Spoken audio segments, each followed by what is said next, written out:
Efésios capítulo 3, verso 14, até o verso de número 21.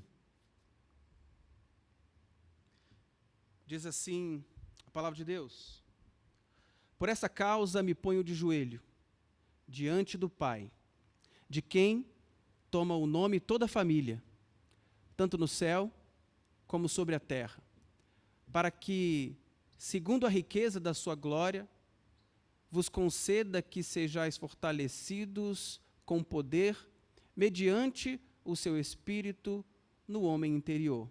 Assim, habite Cristo no vosso coração pela fé, estando vós arraigados e alicerçados em amor, a fim de poderdes compreender com todos os santos qual é a largura e o comprimento e a largura e a profundidade, e conhecer o amor de Cristo, que excede todo entendimento, para que sejais tomados de toda a plenitude de Deus. Ora, aquele que é poderoso para fazer infinitamente mais do que tudo quanto pedimos ou pensamos, conforme o seu poder que opera em nós, a ele seja a glória na igreja e em Cristo Jesus, por todas as gerações, para todo sempre. Amém. Pai querido, obrigado, Senhor, por esse texto lido. Peço graça do Senhor para a exposição dele e que o Senhor fale ao nosso coração. Esse é o nosso desejo e a nossa oração em Cristo. Amém. O nosso tema é um tema e é uma abordagem que busca reconciliar a nossa compreensão de amor e do amor de Deus para com a gente. Hoje cedo eu falei de Jesus como o pastor e do compromisso que o pastor tem com aqueles a quem ele cuida. E no caso de Jesus, não só cuida, mas ama. E aqui a gente vai falar um pouco sobre a questão do amor de Deus. Contemplar o amor de Deus já é maravilhoso. Considerar esse amor é maravilhoso. É um privilégio muito grande. Quando a gente pensa, ainda mais no caso de nós crentes, é um privilégio ainda maior. Tanto da gente que está aqui, quanto quem está em casa, ou seja lá onde for, no tempo que for, que se chama hoje para você. Mas o fato é que considerar no amor de Deus precisa ser algo não só recorrente, mas constante na vida da gente. E a gente precisa, principalmente nós que conhecemos a Deus, ou que dizemos conhecer a Deus verdadeiramente, nós não podemos perder de vista o amor desse Deus. E aí, eu vou ser talvez exclusivista, mas claro como a Bíblia é. Considerar o amor de Deus, de fato, é sim uma exclusividade de quem conhece a Deus de verdade. Porque não dá para considerar Deus como Ele é, de fato, apenas tendo-o como algo distante, ou algo que eu reverencio a uma certa distância, mas que eu não convivo, mas que eu não tenho comunhão, como algo que não participa da minha vida.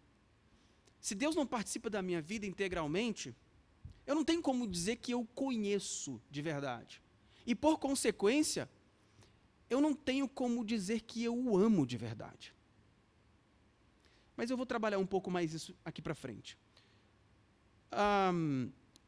Olha o que diz João falando sobre o amor na primeira carta de João, capítulo 3, verso 1 e 2. Vede que grande amor nos tem concedido o Pai, a ponto de sermos chamados filhos de Deus. Olha que coisa interessante. Nós somos chamados, nós somos feitos filhos de Deus.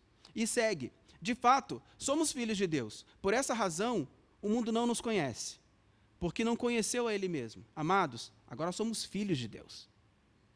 Então, é claro, o Filho de Deus, ele é conhecido de Deus. Deus o conhece. E é tão lindo isso, que Deus conhece o Filho de Deus antes mesmo do Filho de Deus se dar conta desse conhecimento. Deus nos conheceu na eternidade, antes mesmo que nós estivéssemos sob a face dessa terra. Mas, infelizmente, muitos crentes não conseguem contemplar a Deus como um Pai amoroso. E eu vou citar alguns motivos e algumas circunstâncias. Como a gente vive num mundo onde o lar, né, a família nuclear, ela vem sendo minada cada vez mais, e a gente tem ou história conhecida, ou a gente mesmo foi vitimado de alguma maneira de algo desse tipo, mas isso, em certa medida, ou melhor, em grande medida, causa algumas rupturas com a figura paterna. Porque, às vezes, a figura paterna é simplesmente um déspota. É o camarada que comete um maltrato, é violento, abuso, engano. E aí, aquela figura paterna é uma figura da qual se quer distância. E essa distância, o desejo dessa distância pode causar outras coisas também. Mas o fato é que, como há uma ruptura no lar com a figura paterna, infelizmente, olhar Deus como um pai de amor é mais difícil para essa pessoa. Porque ela não sabe o que é amor, de fato, de pai. Então, para essa pessoa é muito mais difícil conseguir ter em mente esse pai de amor. Eu não estou dizendo que o crente que teve uma história de ruptura familiar não é capaz de compreender Deus como pai de amor. Não, não é isso. Eu estou falando que é mais difícil. É claro que é muito mais fácil para alguém que tem um pai amoroso, presente, próximo, protetor, imaginar Deus como uma figura do seu pai, mas muito mais elevada. Por isso que é tão difícil, quando há uma ruptura com a figura paterna,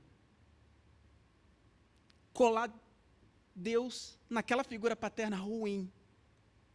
Deus é pai. Tá, mas que tipo de pai? Eu não sei do que você está falando. Então, às vezes, muitos crentes não conseguem viver essa paternidade do Senhor, ou ver a Deus como um pai de amor. Então, como os relacionamentos, às vezes, são causas, relacionamentos assim, geradores de traumas, conflitos e várias outras situações, de fato, essa ruptura está feita, e aí, só a graça de Deus. Só a graça de Deus mesmo. Então, por causa desses desajustes também, muitos não conseguem se sentir assim, amados e nem aceitos. É comum, às vezes, duas pessoas se conhecem, se casam, e uma vai ter que lidar com o trauma da outra, que por algum motivo de algo que aconteceu lá atrás, ela não consegue se sentir amada, uma pessoa aceita, ou ela sempre pensa que aquela pessoa que está com ela naquele momento vai fazer o que a pessoa lá do passado fez. E realmente é muito difícil. É muito difícil. Aí é aquele ditado popular do gato escaldado com medo de água fria. Ele já sofreu num relacionamento assim, eu não quero outro relacionamento dessa mesma maneira. É justamente por isso. Eu não tive um relacionamento legal com meu pai, então esse negócio de pai, de amor, não funciona para mim. E aí vê Deus como algo muito no etéreo, longe, distante, que não se relaciona com Ele. Essas pessoas não conhecem nenhum relacionamento de intimidade e sinceridade. Vivem sempre num nível assim, teórico e distante. E não é difícil. Não é difícil, gente. Se a gente começar a entrevistar os crentes todos, vocês vão ver isso. Talvez isso seja, em parte, a realidade de um de nós. Justamente por causa de uma ruptura em algum momento. Mas eu estou aqui para dizer que Deus é Pai de amor. E é o que a gente vai sair daqui considerando e entendendo, creio eu, com clareza.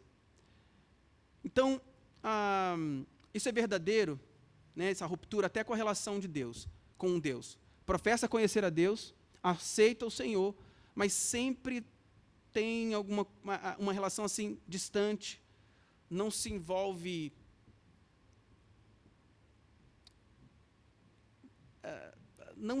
com Deus nos aspectos diários, sabe? Deus vai fazer parte da minha vida, mas em coisas pontuais. E aí, o que a gente faz, às vezes? A gente comete um erro muito grande. A gente dicotomiza a vida e a experiência. O que é dicotomizar? É partir a vida e dizer assim, na igreja são coisas de Deus, fora da igreja são coisas da minha vida. E eu trato cada uma das coisas num aquário diferente. Quando, na verdade, Deus, como Pai de amor, Ele quer estar conosco, ou quer que nós convivamos com Ele em tudo. No nosso trabalho, no nosso estudo, nas nossas lutas, o tempo inteiro. Porque Ele é esse Pai de amor. Essas pessoas, às vezes, sabem pela Bíblia que Deus ama. Mas esse amor parece, às vezes, uma crença fria nas mentes, mas não parece uma experiência calorosa, uma experiência vívida.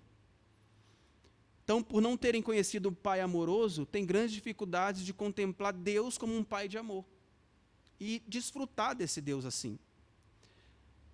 João, ele disse o seguinte: agora somos filhos de Deus. E ele diz que o Pai nos concedeu esse privilégio por causa do seu amor. Olha que coisa interessante. Não é porque a gente fez isso ou fez aquilo outro. Não. É simplesmente porque Ele amou. Ele diz, agora somos filhos, visto que Ele é amor. E aí ele faz, ele conceitua, né? Deus é amor. E é objetivo. E é tão interessante como isso é dito, porque como a gente vive numa época de relativismos e de todo tipo, ele diz que o amor ele é objetivo. E é tão interessante, porque eu já vou tratar o outro paralelo, ele vai dizer que o amor ele é objetivo. Quando você vai ver, por exemplo, na carta aos Coríntios, você vai ver que tudo que está lá, definido como amor, o amor é paciente, o amor é isso, o amor é aquilo outro, nada daquilo é sentimento. Você vai ver que todas aquelas características do amor são todas coisas que dependem de decisão, de querer fazer acontecer. Por isso que, quando a gente fala de relacionamento, eu creio que é estar disposto a amar todo dia de novo. É exatamente o que Deus faz. Ele nos amou na eternidade, nos ama hoje e continuará nos amando, porque Ele é um Pai de amor. Ele manifestou o seu amor em nós enviando Jesus, para que a gente viva por meio dele. Nas palavras de Paulo, ele diz que Deus prova o seu próprio amor para com a gente, pelo fato de Deus ter nos dado Cristo, quando nós ainda éramos pecadores, ruins. Entre outro termo, né? Pica-fumo. O pessoal usa muito no seminário. Deus entregou Jesus por nós, porque Ele nos ama. E aí, o grifo é interessante, sendo nós ainda pecadores. Não havia crachazinho. Eu sou bonzinho, eu sou legalzinho, eu fiz isso, eu fiz aquilo. Não tinha crachazinho. O crachazinho é de pecador miserável. Se tem crachá, era isso, pecador miserável. Mas Ele olhou para nós e nos amou, sendo nós ainda pecadores. E aí a lógica dele é o seguinte: sendo nós ainda pecadores, ele nos amou. Logo, ainda mais agora que ele nos redimiu, vai nos amar ainda mais. E aí, eu quero dizer de forma bem clara para você que tem dificuldade de sentir esse amor de Deus.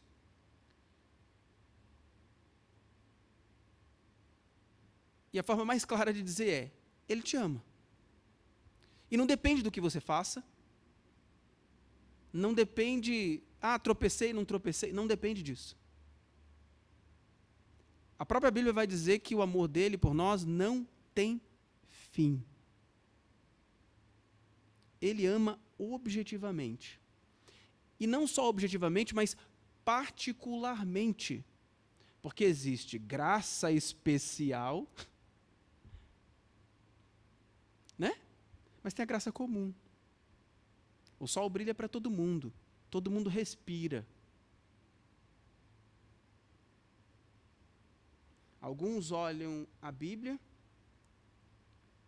e vê um texto legal, histórias, interessante, um compêndio moral legal. Nada mais do que isso. Graça comum. Na graça especial, a gente abre e Deus fala com a gente. Isso é especial, porque Ele nos ama. É por isso que quem não tem vivência, não conhece a Deus, não consegue ouvir a voz de Deus pela palavra dEle. É só um texto, é um compêndio de moral, histórico, mas essa pessoa jamais vai escutar o próprio Deus falando. Porque Deus fala com aqueles a quem Ele ama. A despeito de nós, Deus sempre nos amará. Eu creio que, para mim, isso é o que mais conforta e anima o coração. É saber que, independente da tralha que a gente é uma tralha que Deus ama. Independente do que a gente foi ou do que aconteceu, Deus nos ama. Isso é tão maravilhoso. E eu falo para vocês o seguinte: chega a ser constrangedor. Porque não tem merecimento. E essa é a beleza da graça. Ele sempre nos amará. E mais, digo, Ele nos amará primeiro. Ou seja, não depende do que a gente pode fazer. Não depende. Se eu sou mais hábil, menos hábil, não depende. Ele sempre vai me amar. Ele sempre vai amar você. Isso pode ser claramente visto, por exemplo, na parábola do filho pródigo. Aquilo é maravilhoso. Se você lembra do texto, o que acontece, o filho, ele diz: pai, para mim o senhor está morto, literalmente. Pedir a herança, enquanto o pai está vivo, para mim o senhor está morto. Me dá o que eu tenho direito que eu vou embora, eu não quero ficar mais aqui. E é tão lindo o que o texto narra, que o pai, ele aguarda aquele moleque voltar. O rebelde voltar.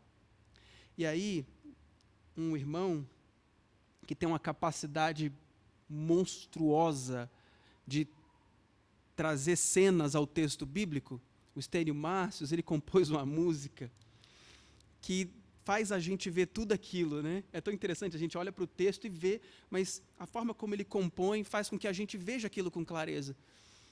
E aí eu fico imaginando o pai, fim de tarde, lá no portão, o moleque não vem, ele fica esperando e tal, aquela coisa toda. Mas o fato é que o pai esperou. E quando ele voltou, ele, não, você gastou tudo, que se lasque para lá. Não. Bota a sandália no pé desse moleque. Bota o anel no dedo dele, tipo o anel da família. Ele está em casa. Ele estava perdido. Na verdade, ele nem estava perdido. Ele se perdeu sozinho. E aí, quando a gente olha para esse texto, a gente tende a crucificar o que saiu. Mas o que ficou também estava perdido, só que ele estava dentro de casa. porque ele não foi capaz de se alegrar com o irmão que voltou.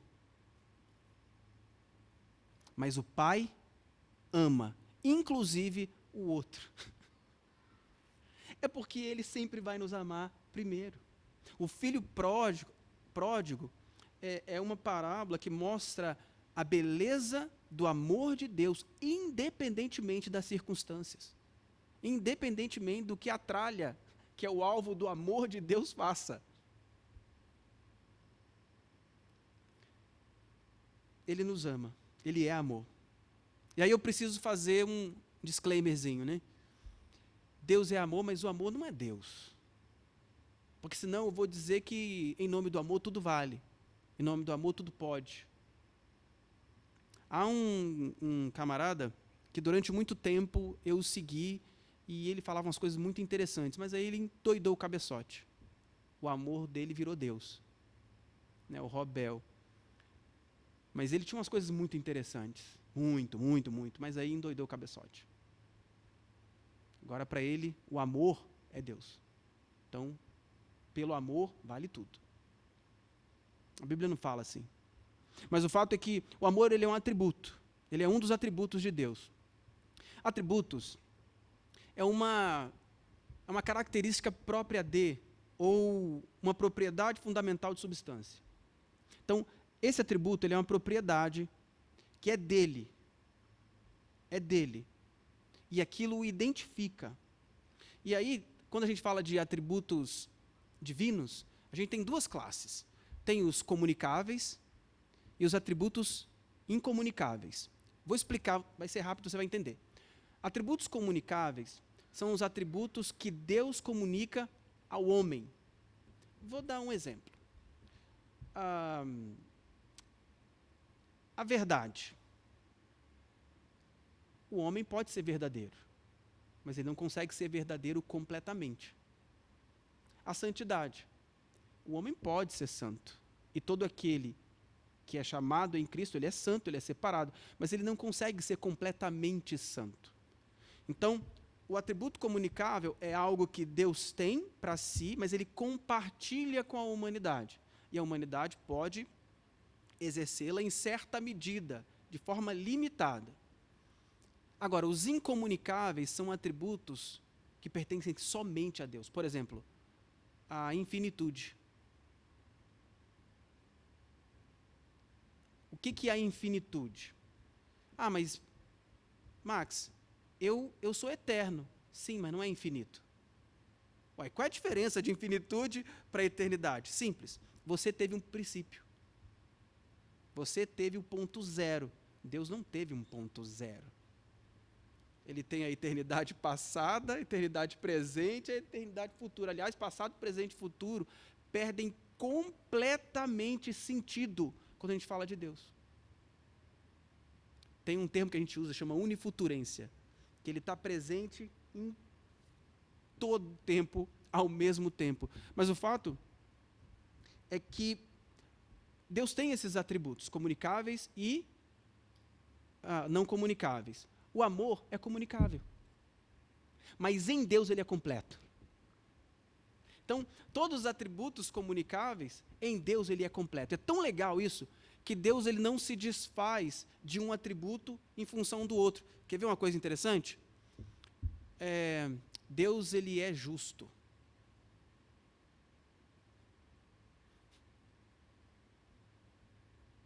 E as pessoas dizem, ele é amor, tá, mas ele também é justo. Um atributo não arranca o outro, ou não anula o outro. É tão interessante a gente perceber isso e entender isso com clareza, porque aí a gente não faz confusão, sabe? A gente fica falando, mas Deus é amor. Mas aí esquece que ele é justiça, esquece que ele é retidão, esquece que ele é verdade. Mas aí, amor. Mas se ele é justiça, tem prestação de contas. Então a gente não pode fazer tudo de qualquer maneira. É simples assim. Nós nos relacionamos com as pessoas assim. Mas vamos continuar aqui. Então, A declaração do fato de que Deus é amor significa então que o amor ele é um atributo essencial de Deus. É algo verdadeiro, é algo absoluto em Deus. Então assim, está nele, faz parte dele. A gente não sabe o que é o amor propriamente dito, mas a gente sabe que o nosso Pai Celeste nos ama. A gente não consegue definir com clareza o que é o amor, mas a gente sabe que Ele nos ama. A gente não sabe o que é o amor, mas a gente pode saber como o amor de Deus se manifesta em nós. Se não, vejamos, ele se manifesta primeiro compassivo.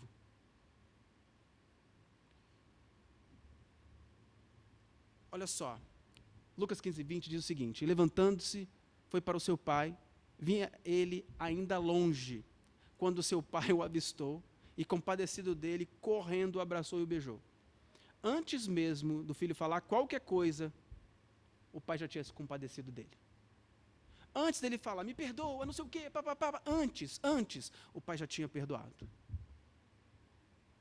Salmo 86:5 diz: pois tu, Senhor, és bom, é compassivo, abundante em benignidade para com todos os que te invocam. Mas tu, Senhor, és Deus compassivo e cheio de graça, paciente e grande em misericórdia e em verdade. Mas Deus também se manifesta perdoador. E é o que a gente viu também nesse texto. No outro, né? Ele vai lá e beijo, sinal de perdão. Não o de Judas, mas o beijo de um pai que estava preocupado com um filho que estava andando sei lá quanto tempo. A gente não sabe quanto tempo ele demorou para gastar o dinheiro. Ele levou uma quantidade razoável de dinheiro. A gente lê o texto e pensa que ele saiu hoje e voltou no dia seguinte, ou voltou 2 dias depois. É possível que ele tenha ficado meses para gastar essa grana, né? E até que se arrependesse, se atinasse, né? Foi um rolê grande. E esse pai o esperava. Outra forma, o amor de Deus também se manifesta restaurador. Chinelo, sandália nos pés, anel no dedo. Está de volta em casa, filho. Entra.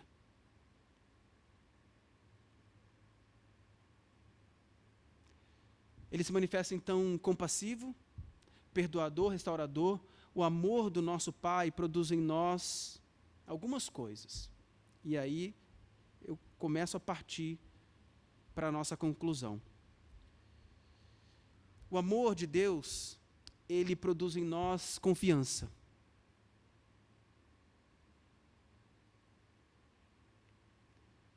Romanos 8:1 e 2 e 35 e 39 diz assim: agora, pois, já nenhuma condenação há para os que estão em Cristo Jesus. Porque a lei do Espírito da vida em Cristo Jesus te livrou da lei do pecado e da morte. Quem nos separará do amor de Cristo será a tribulação, a angústia, ou a perseguição, ou fome, ou nudez, ou perigo, ou espada.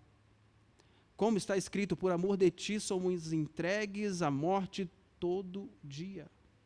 Fomos considerados como ovelhas para o matadouro. Em todas essas coisas, porém, somos mais que vencedores por meio daquele que nos amou. Porque eu estou bem certo de que nem morte, nem vida, nem anjos, nem principados, nem coisas do presente, nem do porvir, nem poderes, nem altura, nem profundidade, nem qualquer outra criatura poderá separar-nos do amor de Deus que está em Cristo Jesus, nosso Senhor. Se a gente olha para um texto desse e não tem o nosso coração repleto de confiança, tem alguma coisa muito errada com a gente. Porque o texto está dizendo é que nada pode nos separar do amor de Deus, nem a gente mesmo. Nem a gente mesmo.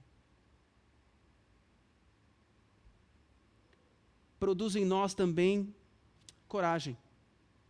No amor não existe medo, antes, o perfeito amor lança fora o medo. Ora, o medo produz tormento. Logo, aquele que teme não é aperfeiçoado no amor. O amor de Deus, ele tem que nos encorajar. nos encorajar a andar melhor, a trabalhar melhor, a se relacionar melhor, a fazer tudo melhor. Porque o amor de Deus, como a gente acabou de ver, uma das coisas que ele faz é afastar medo, insegurança, incerteza. O medo é uma emoção dolorosa e surge com o pensamento de que a gente pode se ferir ou que a gente pode sofrer. Esse temor persiste enquanto estamos sujeitos à vontade de alguém que não deseja o nosso bem-estar. No momento que nos sentimos protegidos por alguém que nos ama e que quer o nosso bem, a gente lança fora o medo. E o exemplo é uma criança. Se a criança sabe que o pai vai segurar, ela pula. Bota ela em cima e fala, vem, vem, vem, vem. O moleque vai e pula. Porque ela está confiante. Ela tem segurança no seu pai.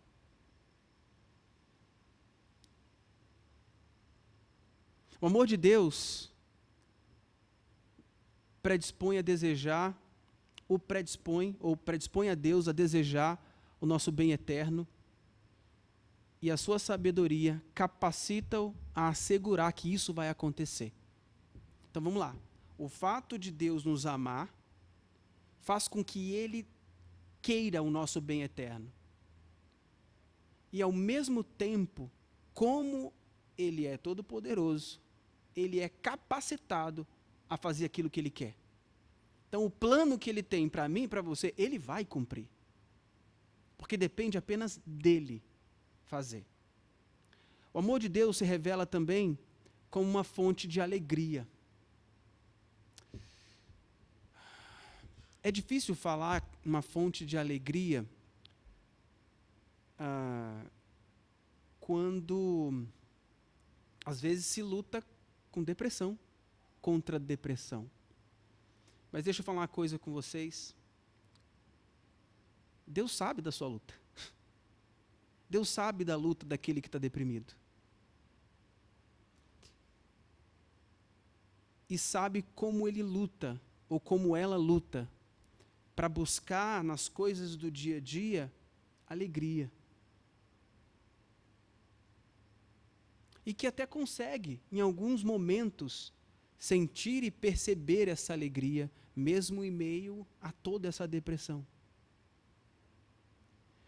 Eu estou dizendo isso para que se entenda que não é porque a pessoa está vivendo ou lutando contra uma depressão que ela não pode ter alegria nenhuma. Ela pode desfrutar de alguma alegria. E é uma alegria completamente diferente, que não depende de estar tudo bem. Depende de saber que eu pertenço a Cristo. Eu não estou legal, não estou com vontade de sair do quarto, não estou a fim de fazer coisa nenhuma, mas eu sei de quem eu sou. Outra coisa que nos capacita a amar. O amor de Deus nos capacita a amar. Até porque, quando a gente vai olhar, o amor não é um dom. Ele é fruto.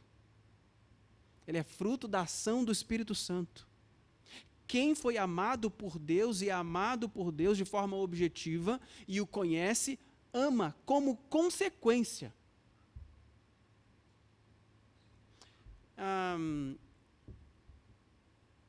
Numa situação, a gente estava falando sobre a questão de ciúme. Numa palestra que eu estava dando, falando sobre ciúme. E aí eu falei assim, falando sobre ciúme. Eles me perguntaram, Max, mas espera aí, você não sente ciúme nenhum da sua esposa? Eu falei, não. E ela também não sente nenhum ciúme de mim. Mas como assim? Como isso é possível? Eu falei, pode explicar? Pode. É simples. Ela usufrui do amor que eu tenho a Deus. O meu amor primeiro não é dela, é de Deus. E como eu amo a Deus sobre todas as coisas, esse amor se reflete àqueles que estão junto a mim. Então, eu amo minha esposa em decorrência do amor que Deus tem a mim e eu tenho para com Ele. E ela da mesma maneira. Eu sei que eu não sou o número 1 da vida dela. E graças a Deus por isso. Porque aí ela é misericordiosa. E graças a Deus por causa disso. Numa outra situação eu falo um pouco mais detidamente sobre a questão do ciúme, porque foi muito legal. Mas o fato é que, porque Deus nos ama, a gente pode amar. E pode amar como se deve amar. O amor, então, de nosso Pai de amor, ou do nosso Pai de amor, não somente nos inspira, como eu disse agora há pouco, nos constrange. Segunda carta de Paulo aos Coríntios, capítulo 5, verso 14, ele diz: pois o amor de Cristo nos constrange. Claro que constrange. Eu sou completamente inadequado a esse amor. Quando a gente olha para a gente, as tranqueiras que a gente é, o que passa na cabeça da gente, o que dá vontade da gente fazer uma hora ou outra, aí você fala, meu, que tranqueira lascada que eu sou. E quando você considera na graça e no amor de Deus, você vê o abismo entre uma coisa e outra. E aí, de fato, é constrangedor, porque eu sou completamente inadequado a esse amor. Mas Ele me ama, e glória a Deus por isso. E Ele te ama. Então, Ele não só, então, é constrangedor, mas Ele também nos constrange a amar. A natureza do amor, ela é ativa, ela é criativa, ela é boa. Ela não pode permanecer imóvel. O amor é movimento. Por isso que a gente diz, o que a Bíblia diz, amor não é sentimento. Não, você sente outras coisas. Amor é você decidir todo dia exercer, fazer coisas simples que demonstram esse amor. Porque senão ele fica só no etéreo. E aí esse amor, ele não muda a vida de ninguém, e nem a vida de quem diz que ama. Ah, eu amo, eu amo, eu amo. Tá, mas o que você faz de objetivo para demonstrar esse amor? Porque aí ele fica claro. Ele fica bem claro. Porque senão seria muito fácil. A pessoa fica repetindo, eu te amo, eu te amo, eu te amo, eu te amo. Tá, mas o que essa pessoa faz no dia a dia para mostrar que esse amor é real? Eu li um livro, alguns livros, né, sobre esses assuntos, e eu achei interessante várias outras situações sobre isso, mas todos eles, de ordem cristã, eles voltam para a mesma coisa, para o amor de Deus, que é o pilar, que é a base. E quando a gente olha amor, tá, Deus nos ama. Como é que Ele demonstrou esse negócio? É constrangedor. Foi sacrificial. Primeiro com Cristo encarnando. Deus Pai assumindo a forma humana. Pum, Filho. Aliás, Deus Filho, né? Assumindo forma humana. Olha que loucura. Diz que Ele se esvaziou, assumindo forma humana, se humilhou. Depois Ele ainda vai para a cruz. Prático, prático, prático, prático. Não tem nada de, eu te amo, e ficar. Não tem, é prático.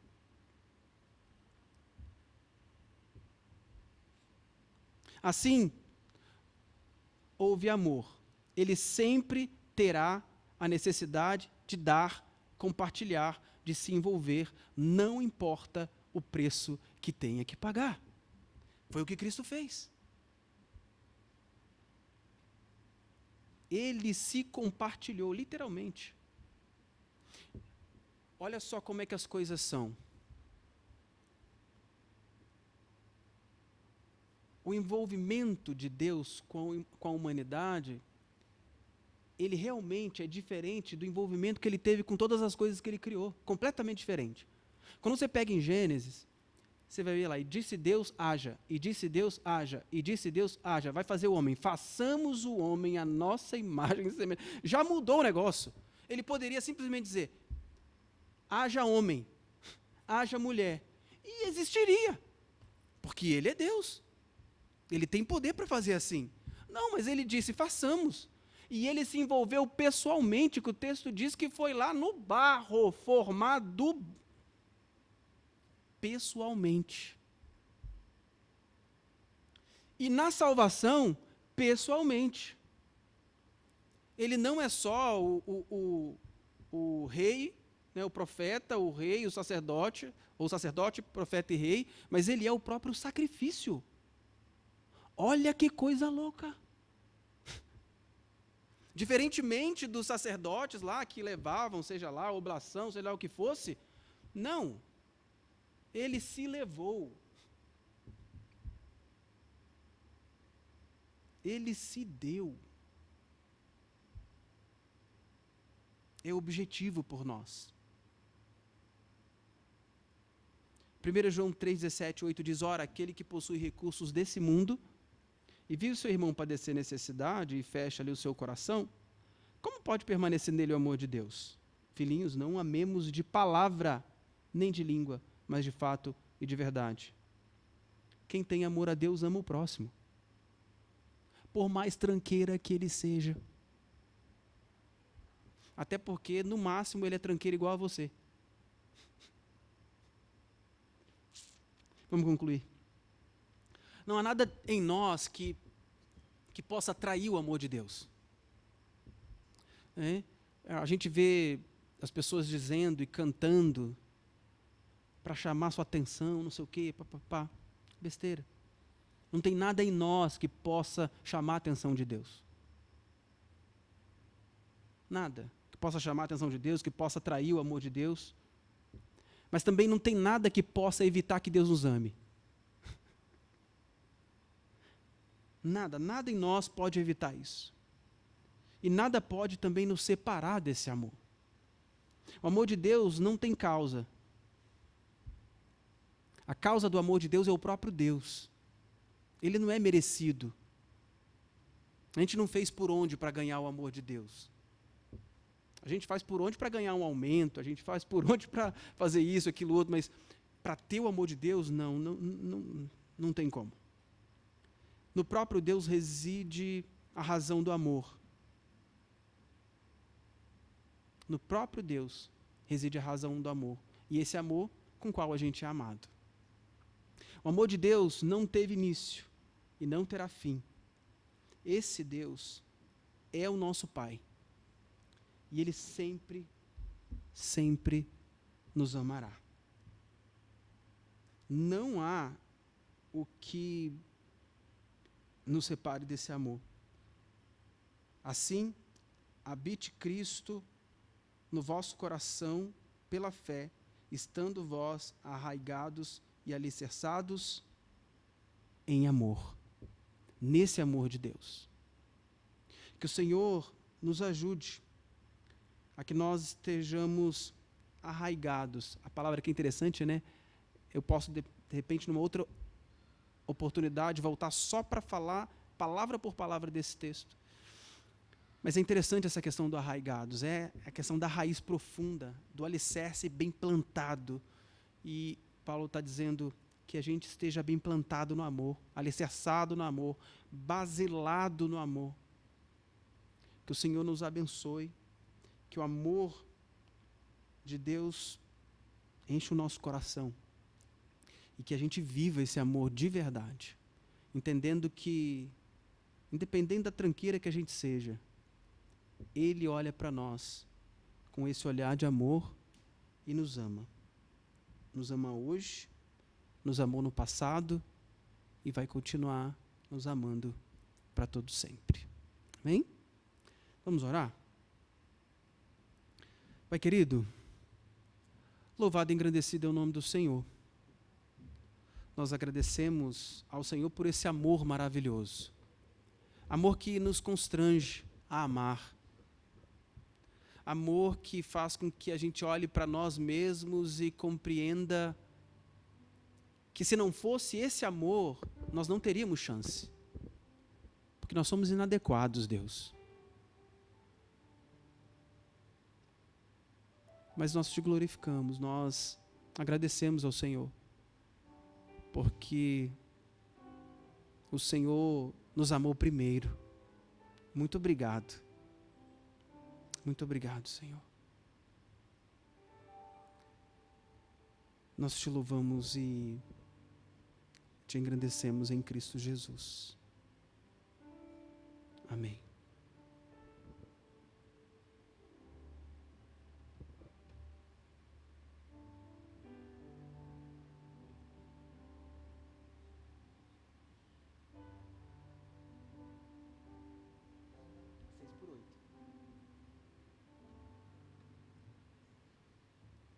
Sol 6/8.